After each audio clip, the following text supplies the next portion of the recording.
Hello everyone. In this quick tech video, I'm going to show you how to use split screen in Windows 10. The first thing we need to do is make sure that multitasking is enabled on your Windows 10 machine. To do that, come down here to Windows and go into your settings. Here in the search box for Find a Setting, we'll type in multitasking. As you can see, it'll auto-generate and we can just click on the multitask settings. On this window, where it says Snap Windows, we want to make sure that this is enabled. And that's what will allow us to use split screen on a single monitor in Windows 10. As you can see, we have a number of windows open here. Once you've made sure that your multitasking is enabled, you can click on the one you wish to use and drag it around. Move it over to the side until you see the cursor disappear and the line appear in the center for the split screen.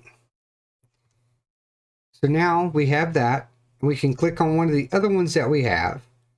We'll go to Google tab, for example.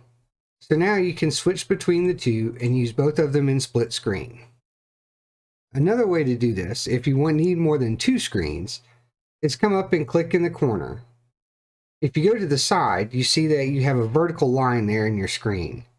Come up to the corner, we have that one.